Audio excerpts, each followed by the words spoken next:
नमस्कार दोस्तों, मेरा नाम है विमल सिंह बालाजी। स्टडी अड्डा में आपका स्वागत है। तो राजस्व लेखपाल जो है पेट के एग्जाम के थ्रू जो परीक्षा होगी वो जल्द ही आपकी होगी। अभी तक ऑफिशियल नोटिफिकेशन नहीं है, पर लगभग लगभग सारी चीजें हो चुकी हैं। इसलिए हम प्रैक्टिस सेट मॉडल पेपर आपको जो है वो स्टार्ट कराएंगे, और साथ ही साथ जो टॉपिक वाइज वीडियो है वो भी हम इसमें साथ में शामिल करेंगे, यानी कि प्रैक्टिस भी करेंगे और साथ में टॉपिक वाइज वीडियो भी देखेंगे। तो पहला हमारा जो है ये मॉडल प्रैक्टिस 1 होगा।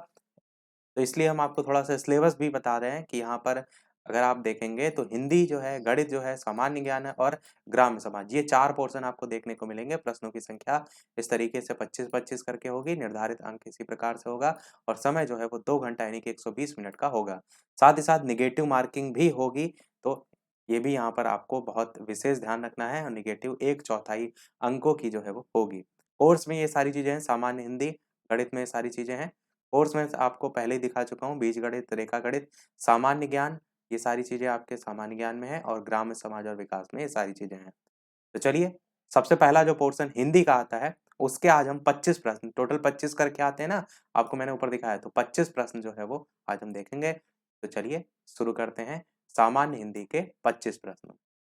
तो सबसे पहला प्रश्न आपका है कि जिस समास के जो पद होते हैं उनमें विग्रह नहीं होता है, वह आपको बताना है इनमें से है। अव्ययी भाव समास, द्वंद्व समास, कर्मधारय समास, तत्पुरुष समास, कौन सा इनमें से सही होगा? तो आपको काफी बार मैंने आप डेफिनेशन बताई है। जिस समास का जो पूर्व पद होता है, यानी जो पहला पद होता है, वो होता है अव्यय और प्रधान होता है, और जो बाद वाला पद होता है जिसको हम उत्तर पद कहते हैं, वो गौड़ होता है। और जो अव्यय होते हैं ना, वो ऐसे शब्दों को कहा जाता है जिनमें लिंग, कारक, काल आदि किसी कारण कोई परिवर्तन ना है, तो उसे हम कहते हैं अव्यय। तो वो आपका किस समास में होता है? तो अव्ययी भाव समास में जो है आपका होता है। तो ये आपका अव्ययी भाव समास जो है वो सही होगा। जैसे कि एक एग्जाम्पल के जरिए आपका यथा संभव हो सकता है। तो यहाँ पर यथा क्या है? ये आपका जो है वो हो जाएगा अव्यय। तो इससे भी आप इसे जो है वो पहचान सकते हैं। यह और एग्जाम्पल आपके कौन से हो सकते हैं?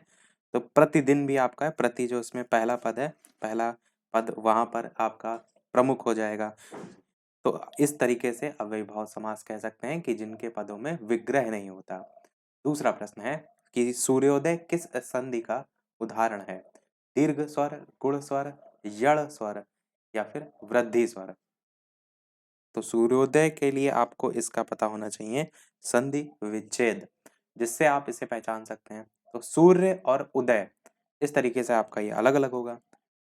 तो आंसर की बात करते हैं इन चारों ऑप्शन में से। तो मैंने आपको बताया सूर्योदय कैसे ब्रेक होगा। सूर्य, तो सूर्य जब आप लिखेंगे तो आपका क्या आएगा? छोटा आ आएगा। सूर्य में देखिए, सूर्य लिखेंगे तो आ आखिरी में साउंड आ रहा है। और जो अलग करेंगे, उदय में करेंगे, तो उदय में क्या आ रहा है? ऊ आ रहा है। तो आ और ऊ मिलकर ये क्या बना रहे हैं? तो सूर्यो, और सूर्यो हो रहा है ना, यानी ओ का साउंड आ रहा है, तो ओ बन रहा है यहाँ पर। और ये चीज किसमें होती है ये आपको पता होना चाहिए। तो ये गुण संधि में होता है। बी वाला आपका ऑप्शन यहाँ पर सही हो जाएगा। इसकी एक ट्रिक भी होती है, यानी कि सभी संधि में, जैसे अगर गुण संधि को पहचानना होता है तो उसमें अधिकतर आपको एक मात्रा देखने को मिलती है। जैसे नरेंद्र हो गया, नरेश हो गया, महेंद्र हो गया, महेश हो गया, महोत्सव हो गया, जलोर्मी हो गया, महोर्मी हो गया, देवर्षि हो गया, महर्षि हो गया। पर कुछ कंडीशन में आप कंफ्यूज भी हो सकते हैं, इसलिए थोड़ा सा बहुत रूल रेगुलेशन भी आपको पता होना चाहिए। अगला देखते हैं कि इनमें से कौन सा शब्द पुल्लिंग है? सड़क, किताब, नाक, दही। तो बताइए कौन सा इनमें से जो है वो सही होगा। तो जब भी पुल्लिंग स्त्रीलिंग की बात होगी, आपको हमेशा उससे एक सेंटेंस बना लेना है, ताकि आप उस प्रश्न को कभी भी गलत ना करें। अब जहां पर आप सड़क है, तो सड़क के लिए क्या कहते हैं? आप कहते हैं सड़क चलती है, सड़क चलता नहीं है। जैसे हम सड़क पर चलते हैं ना, तो उसके कहते हैं कि यार ये सड़क बहुत चलती है, इसमें बहुत आवागमन है, तो उसके सेंस में बोलते हैं सड़क बहुत चलती है। तो चलती ई आ रहा है, मतलब समझ रहे हैं आप, ये आपका स्त्रीलिंग हो गया। इसी प्रकार से किताब पढ़ी जाती है, पढ़ा नहीं जाता है। तब ता है के सेंस में आ रहा है तो पुल्लिंग, ती है के सेंस में आ रहा है तो स्त्रीलिंग। तो किताब पढ़ी जाती है, इसलिए ये भी आपका स्त्रीलिंग हो जाएगा। नाक बहती है, ई के सेंस में आ रहा है, यानी कि ये भी स्त्रीलिंग हो जाता है। अब दही खाया जाता है, खाया जाती नहीं है, दही खाया जाता है, तो ये आपका क्या है? पुल्लिंग है। और यही प्रश्न में पूछा गया था कौन सा यहाँ पर शब्द पुल्लिंग है। डी वाला आपका ऑप्शन सही होगा। चौथा प्रश्न, इनमें से कौन सा शब्द अविकारी जो है वो नहीं है? हाथी, यहाँ, इधर, उधर, बताइए। अविकारी नहीं है का मतलब विकारी शब्द छांटना है, वो यहाँ पर पूछा गया है। विकारी शब्द क्या होते हैं? जिनमें आप देखें लिंग के कारण या कि वचन के कारण किसी भी कारण से रूप परिवर्तन हो जाता है। जैसे हम कहें कि एक कुत्ते के लिए कह रहे हैं तो कुत्ता बोलते हैं, बहुत सारे के लिए कहते हैं तो कुत्ते। तो एक वचन से बहुवचन के लिए बदल गया और इसी प्रकार आपका यहाँ पर आपसे पूछा गया है कि कौन-सा विकारी है? यानी कि उसमें बदलाव आ जाता है, उसके चाहे लिंग के कारण हो, चाहे उसके वचन के कारण हो, वो आपसे। आंसर की बात करते हैं तो हाथी हो जाएगा आपका यहाँ पर। जैसे हाथी जो है जब बहुत से उसके लिए सेंस में यूज़ करते हैं तो कहते हैं हाथियों।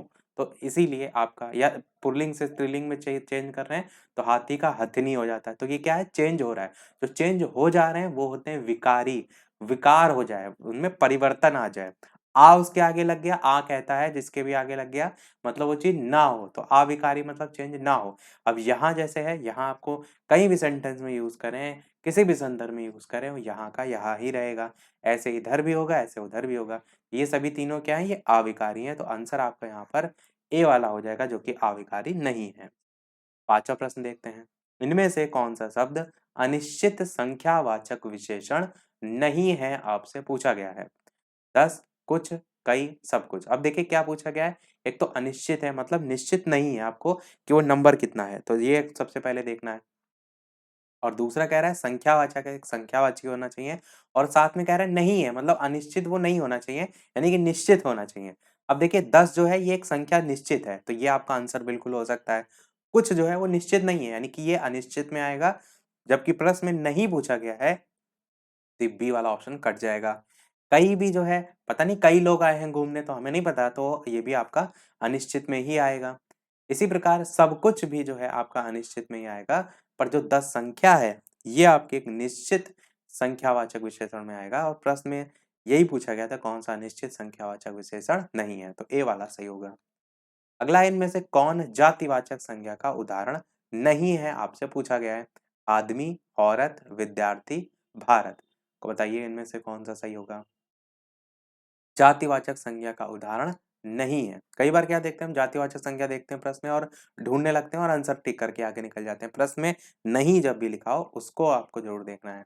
अब देखिए जातिवाचक संज्ञा होती क्या है? जो वो पूरी जो जाति है उसका पूरे जाति का बोध कराए। जैसे नदियों में हम कहते हैं ना, गंगा नदी अलग है, सरस्वती नदी अलग है, यमुना नदी अलग है, इस तरीके से। पर अगर हम केवल नदी बोल देते हैं तो नदी क्या है? नदी सभी नदियों का उसमें समावेश हुआ जा रहा है। तो नदी क्या है? नदी आपका एक प्रकार से जातिवाचक संज्ञा में आ जाएगा। ऐसे ही आदमी क्या है? आदमी आपका एक जातिवाचक संज्ञा में आ जाएगा, क्योंकि उसमें सभी प्रकार के आदमी आ जाएँगे, चाहे वो रोहन हो जाए, सोहन हो जाए, मोहन हो, कोई भी। तो ये क्या है? जातिवाचक संज्ञा आपका है। इसी प्रकार औरत भी सभी प्रकार के उसमें औरत आ जाएँगे, चाहे वो शीला हो, चाहे गीता हो, चाहे कोई भी हो। तो ये भी आपका क्या है? जातिवाचक संज्ञा है। ऐसे विद्यार्थी भी आपका ऐसा शब्द है, जिसमें सभी विद्यार्थी आ जाएँगे, किसी पर्टिकुलर की बात नहीं हो रही है। चाहे वो रामू हो जाए, काकू हो जाए, कुछ भी हो, भालू हो, भालू तो नाम नहीं होता है मतलब कुछ भी हो, तो वो सब किसमें है? ये आपका सब इसी में आ जाएगा।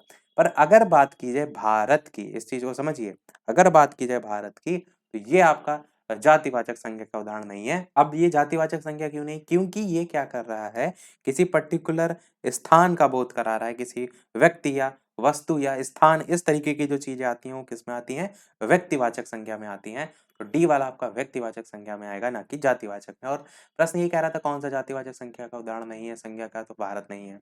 7वां प्रश्न इनमें से कौन-सा एक तत्सम शब्द है? आदमी, औरत, विद्यार्थी, भारत। तो बताइए कौन-सा इनमें से सही होगा? तत्सम शब्द यानी कि संस्कृत का जो शब्द है वो छाँटना है और उसका तद्भव अगर आपको पता होगा तो और भी अच्छा होगा। तो आंसर की बात करते हैं इन चारों ऑप्शन में से, तो आपका तत्सम शब्द जो है वो औरत, बी वाला ऑप्शन यहाँ पर सही हो जाएगा। अगला देखते हैं 8वां किस स्वर का कोई मात्रा चिन्ह जो है वो नहीं है आपसे बताना है। आ, बड़ा आ, ए और ओ, इस तरीके से 4 ऑप्शन दे रखे हैं। आपको बताना है कि कौन-सा स्वर है इन चारों में से जिसमें कोई भी मात्रा चिन्ह नहीं है। ओ में देखेंगे तो ये आपको क्लियर मात्रा दिख रही है, ए में देखेंगे तो भी आपको मात्रा दिखेगी साउंड के बेस पर, बड़ा आ में भी आपको दिख रही है पर छोटा आ में कोई मात्रा नहीं है, तो ए वाला आपका ऑप्शन सही हो जाएगा। और आपका ए जो है ये संयुक्त स्वर में भी आता है, आ और ई मिलकर आपका ए बनता है, तो उससे भी आप कह सकते हैं कि इसमें मात्रा चिन्ह है। परंतु जो छोटा आ है इसमें जो है आपकी कोई मात्रा चिन्ह नहीं है, तो आ वाला ए वाला ऑप्शन सही हो जाएगा। संयुक्त स्वर जो है आपका ए, औ और औ, ये 4 होते हैं। किससे-किससे मिलकर बने होते हैं उससे क्वेश्चन जो है वो पूछ लिया जाता है, वो भी ध्यान रखिएगा। 9वां प्रश्न है कि बिहार की राजधानी पटना किस बिहारी बोली क्षेत्र में स्थित है? मैथिली, भोजपुरी, मगही, अंगिका, कौन-सा इनमें से सही होगा? बताइए। आंसर की बात करते हैं इन चारों ऑप्शन में से, तो आपका मगही जो है वो सही होगा। बिहार की राजधानी पटना किस बिहारी बोली क्षेत्र में स्थित है? तो मगही बोली जो क्षेत्र है उसमें स्थित है। अगला देखते हैं आपका प्रश्न 10वां कि 4 दिन की चांदनी मुहावरा जो है उसका सही अर्थ क्या होता है? पहला ऑप्शन कह रहा है खूब जो है वो प्रकाशित होना, दूसरा ऑप्शन कह रहा है थोड़े दिन का सुख, तीसरा कह रहा है खत्म होना और चौथा कह रहा है बेफिक्र होना, बेफिक्र रहना। कौन सा इनमें से सही होगा? आपसे पूछा गया है कि 4 दिन की चांदनी जो है इसका क्या मुहावरे का अर्थ जो है वो होता है। आंसर की बात करते हैं। इसके अलावा वीडियो पसंद आए तो वीडियो को लाइक भी अवश्य करते रहिएगा, शेयर भी अवश्य करते रहिएगा। इसी प्रकार अच्छे-अच्छे प्रश्न हम प्रैक्टिस करते रहें। आंसर की बात करते हैं तो थोड़े दिन का सुख आपका सही होगा। कहते नहीं 4 दिन की चांदनी फिर अंधेरी रात, यानी कि थोड़े दिन का सुख है फिर बाकी वैसे ही पुराने दिन। तो आपका कहने का मतलब है थोड़े दिन का सुख, तो यही आपका ऑप्शन यहाँ पर बी वाला जो है वो सही होगा। 11 प्रश्न आपका है यथार्थ किस समास का जो है वो उदाहरण है, आपसे जो है वो पूछा गया है। पहला कह रहा है तत्पुरुष, दूसरा है कर्मधारय, तीसरा है अव्ययी भाव और चौथा है द्विगु। तो बताइए इनमें से कौन सा जो है वो सही होगा? यथार्थ जो है आपको बताना है किस समास का उदाहरण है। आंसर की बात करते हैं इन चारों ऑप्शन में से। आंसर की बात करते हैं तो आपका यहाँ पर अव्ययी भाव समास जो है वो सही होगा। यथार्थ जो है आपका अव्ययी भाव समास है। बाकी अभी डेफिनेशन मैंने पूरा डिटेल में आपको बताया भी था कि क्या होता है अव्ययी भाव समास। यथार्थ का अगर समास विग्रह करेंगे तो होता है अर्थ के अनुसार, जैसे यथाक्ति होता है शक्ति के अनुसार, तो उसी प्रकार आपका यथार्थ जो होता है अर्थ के अनुसार। अगला देखते हैं मुंह तोड़ शब्द में कौन सा समास है? तत्पुरुष, कर्मधारय, अव्ययी भाव या द्वंद्व। बताइए कौन सा इनमें से सही होगा? मुंह तोड़ शब्द में कौन सा समास है? आंसर की बात करते हैं तो आपका ऑप्शन पहला वाला ही यहाँ पर सही हो जाएगा, यानी कि तत्पुरुष समास आपका है। मुंह तोड़ में कौन सा समास है? तत्पुरुष समास है। और अगर इसका समास विग्रह करेंगे तो क्या कहेंगे? मुंह तोड़ मतलब मुंह को तोड़ने वाला। तो कर्ता ने कर्म को, अगर आपसे यहाँ पर ये पूछ लिया जाए तत्पुरुष में किस में आता है, तो कर्ता ने कर्म को, यानी कि कर्म तत्पुरुष में आता है आपका मुंह तोड़। तो ए वाला यहाँ पर सही हो जाएगा। अगला देखते हैं पाप पुण्य शब्द में कौन सा समास है? ये बीच में आपका पाप और पुण्य के बीच में स्लैश लगा है, बस इससे आप आसानी से पहचान गए होंगे कि तत्पुरुष, कर्मधारय, अव्ययी भाव या द्वंद्व में से कौन सा सही होगा। जब समास का विग्रह करें और का वहां पर बोध देखने को मिले, यानी कि जब आप इसे समास विग्रह करेंगे तो पाप और पुण्य हो जाए, तब इस तरीके की चीजें, जैसे माता पिता में लगा रहता है तो माता और पिता हो जाता है, तो वो सब आपका आता है द्वंद्व समास में। डी वाला यहाँ पर ऑप्शन आपका सही होगा। अगला है दाज्यो कहानी किसकी रचना है? यशपाल की, शेखर जोशी की, बटरोही की या अमरकांत की। कौन सा इनमें से सही होगा? राज्यों कहानी जो है वो किसकी रचना है? आंसर की बात करते हैं ऑप्शन एबीसीडी में से शेखर जोशी आपका ऑप्शन यहाँ पर जो है वो सही होगा। शेखर जोशी जो है इनकी जो है ये रचना है। यूपी ट्रिपल एससी के एग्जाम में एक बार ये पूछी भी जा चुकी है। अगला देखते हैं 15 प्रश्न आपका है कि जूही की कली किस कवि की प्रथम रचना है? चार ऑप्शन है निराला, महादेवी वर्मा, प्रसाद, पंत। बताइए इनमें से कौन सा सही होगा? जूही की कली किस कवि की जो है वो रचना है? आंसर की बात करते हैं तो छायावादी कवि जिनका नाम है सूर्यकांत त्रिपाठी निराला। तो ए वाला ऑप्शन यहाँ पर निराला जो है वो सही हो जाएगा। जूही की कली कविता जो है सूर्यकांत त्रिपाठी निराला जो है इनसे संबंधित है। और जूही की कली और पवन जो है उनका मानवीकरण जो है इनके द्वारा किया गया है। इसमें जो नायिका है वो जूही की कली है और पवन का जो वियोग है वो इसमें दिखाया गया है। 16 प्रश्न है ऋण जल धन जल किसका रिपोर्टाज है? परीश्वर नाथ रेणु का, शिव प्रसाद सिंह का, शिव पूजन सहाय का या राम वृक्ष बेनीपुरी का। तो बताइए कौन सा इनमें से जो है वो सही होगा? ऋण जल धन जल किसका रिपोर्टाज है? आंसर की बात करते हैं इन चारों ऑप्शन में से, तो आपका पहला ही ऑप्शन यहाँ पर परीश्वर नाथ रेणु जो है वो सही हो जाएगा। रिपोर्टाज जो है ये इनका था ऋण जल धन जल। अगला देखते हैं 17 प्रश्न कि कौन सी रचना रेणु जो है उनकी नहीं है? मैला आंचल, परती परिकथा, पलटू बाबू रोड, देहाती दुनिया। तो बताइए इनमें से कौन सी रचना रेणु जो है इनकी नहीं है? तो आंसर की बात करते हैं। सबसे पहले तो आप ये जरूर ध्यान रखिएगा मैला आंचल ये इंपॉर्टेंट रचना है, परीश्वर नाथ रेणु की है, तो इनकी ये रचना मैला आंचल जरूर ध्यान रखिएगा। और देहाती दुनिया यहाँ पर जिन चारों में से पूछा गया था ना कौन सी इनकी रचना नहीं है, तो डी वाला ऑप्शन सही होगा, जो कि फणीश्वरनाथ रेणु जो है इनकी रचना नहीं है। इनकी जो रचना देहाती दुनिया है ये नहीं है, ये इनकी रचना है। तो शिव पूजन सहाय जो है उनकी जो है ये रचना है। शिव पूजन सहाय जो है इनकी जो है ये रचना है। तो बस आपका डी वाला ऑप्शन सही होगा। अगला कह रहा है केशवदास ने किस तत्व को काव्य की आत्मा कहा है? अलंकार, रस, वक्रोक्ति, छंद, कौन सा इनमें से सही होगा? केशवदास ने किस तत्व को काव्य की आत्मा जो है उसकी संज्ञा दी है? आंसर की बात करते हैं तो अलंकार से क्या होता है, जो भी आपका काव्य है और ज्यादा निखर करके आता है, इसीलिए काव्य की आत्मा की संज्ञा दी है केशवदास ने। 19 प्रश्न इनमें से कौन सा शब्द जो है वो शुद्ध है? आपको प्रवज्या 4 तरीके से लिखा देखने को मिल रहा है। एक ना एक प्रश्न जरूर आपको लेखपाल के पेपर में वर्तनी संबंधी देखने को मिलेगा। तो कैसे क्या चीजें लिखी जाती हैं, वो जो कठिन कठिन शब्द हैं बार बार रिपीट होते रहते हैं, उनको एक बार अवश्य आपको देखना जरूरी है। आंसर की बात करते हैं, पहला ही ऑप्शन है यहाँ पर प्रवज्या, ए वाला ये जो है वो सही हो जाएगा। अगला देखते हैं 20 प्रश्न। तुम खाओ किस प्रकार का वाक्य है? निषेधवाचक, प्रश्नवाचक, आज्ञावाचक, इच्छावाचक। बताइए, तुम खाओ कौन सा शब्द या कौन सा वाक्य जो है उसमें आएगा? अब देखिए निषेध क्या होता है? निषेध मतलब होता है किसी चीज को मना किया जा रहा है, निगेटिव सेंस आप ऐसे सीधे से सीधे कह दीजिए। तो यहाँ पर तो किसी प्रकार का है नहीं निगेटिव, तो पहला ऑप्शन तो बिल्कुल नहीं होगा। प्रश्न क्या पूछा जा रहा है कि तुम खाओगे? नहीं, ये तो कह रहा है तुम खाओ, तो यहाँ पर प्रश्नवाचक भी नहीं है। आज्ञा दी जा रही है, हो सकता है तुम खाओ, जैसे हम कहें कि तुम खाओ तो आपको क्या दी जा रही है? आज्ञा दी जा रही है, तो सी वाला ऑप्शन बिल्कुल हो सकता है। इच्छा की तो यहाँ पर बात ही नहीं हो रही है कि तुम खाओगे, इस तरीके का पूछा तो कुछ जा नहीं रहा है, अपनी इच्छा तो प्रकट की नहीं जा रही, तो डी ऑप्शन में नहीं होगा। किस प्रकार का वाक्य है? आज्ञावाचक है, तो सी वाला ऑप्शन सही हो जाएगा।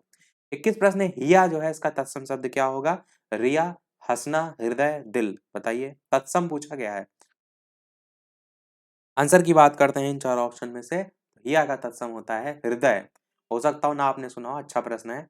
और यहाँ पर जैसे हिया लिखा है, कहीं कहीं केवल ये मात्रा नहीं लगी होती, आ की मात्रा, ही है केवल लिखा रहता है। तो ऑप्शन के अकॉर्डिंग आप आंसर जो है वो लगा लीजिएगा। बाकी हिया या हिया हिय जो है ये आपका होता है किसका? हृदय का। तो ये आप ध्यान रखिएगा, सी वाला ऑप्शन यहाँ पर सही होगा। 22 प्रश्न है, अवसाद में कौन सा उपसर्ग प्रयुक्त हुआ है? अब, अप, अभी, अन, कौन सा इन चारों में से सही होगा? आंसर की बात करते हैं इन चार ऑप्शन में से, तो आपका उपसर्ग पूछा गया है, यानी कि अवसाद में जो सबसे स्टार्टिंग का है ये उपसर्ग है, और ये क्या है? अब यहाँ पर है, तो ए वाला आपका ऑप्शन यहाँ पर जो है बिल्कुल सही हो जाएगा।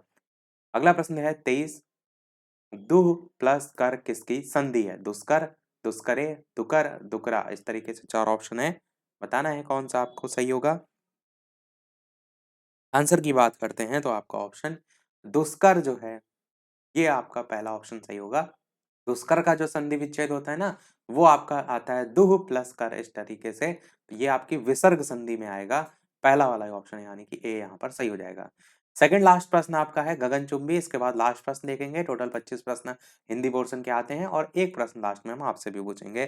तो गगनचुंबी का समास विग्रह बताना है। गगन चूमना, गगन को चूमने वाला, गगन में रहने वाला, या इनमें से कोई नहीं। तो बताइए इन चारों ऑप्शन में से कौन सा जो है वो सही होगा? आंसर की बात करते हैं इन चार ऑप्शन में से, तो आपका ऑप्शन यहाँ पर गगन को चूमने वाला, बी वाला ऑप्शन यहाँ पर जो है वो सही हो जाएगा। गगनचुंबी जो है उसका समास विग्रह। अगला और इस वीडियो का लास्ट प्रश्न देखते हैं, और इसके बाद एक प्रश्न हम आपसे भी पूछेंगे, जैसे कि सभी वीडियो में हम आपसे एक ना एक प्रश्न पूछते हैं। और 25 में से कितने प्रश्न आपके सही रहे, अपना स्कोर अवश्य कमेंट सेक्शन में बताइएगा। जिसे लांघना बहुत कठिन हो उसका क्या अर्थ है, वो यहाँ पर जो है वो पूछा गया है। पहला ऑप्शन कह रहा है दुर्लभ, दूसरा ऑप्शन कह रहा है दुर्छ लांग, और तीसरा ऑप्शन कह रहा है दुर्प लांग, और इनमें से कोई नहीं भी चौथा ऑप्शन है। तो जिसे लांगना बहुत कठिन हो उसके संदर्भ में पूछा गया है। इसके अलावा चैनल पर नए हो तो सब्सक्राइब करके भी अवश्य जुड़ जाइएगा, ताकि आगे आने वाला कोई वीडियो आपसे मिस ना हो। वीडियो पसंद आया हो लाइक और शेयर जरूर जो है वो करते रहिएगा, मुझे मोटिवेशन मिलता रहे। आंसर की बात करते हैं इन चारों ऑप्शन में से, तो आपका पहला ही वाला ऑप्शन यहाँ पर दुर्लभ जो करके लिखा हुआ है, ए, ये जो है वो सही हो जाएगा, जिसे लांघना बहुत कठिन। अब ये वर्तनी संबंधी में भी आपसे आ सकता है, जैसे ऊपर रा की मात्रा लगी है, ये आपकी या के आसपास लगी देखने को मिल सकती है, दा के ऊपर लगी देखने को मिल सकती है, तो ये भी ध्यान रखिएगा इसे लिखा जो है वो कैसे जाता है। अच्छा, इससे मिलता जुलता एक पूछ रहा था, जिसे भेदना कठिन हो उसे क्या कहते हैं? तो वो होता है दुर्भेद्य।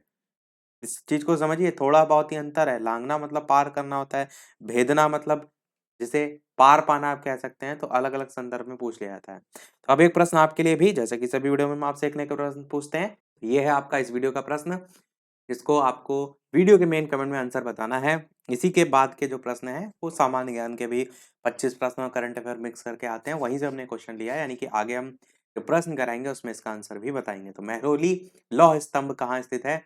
ए ऑप्शन है जबलपुर, बी ऑप्शन है अमृतसर, सी ऑप्शन है उदयपुर और डी ऑप्शन है नई दिल्ली।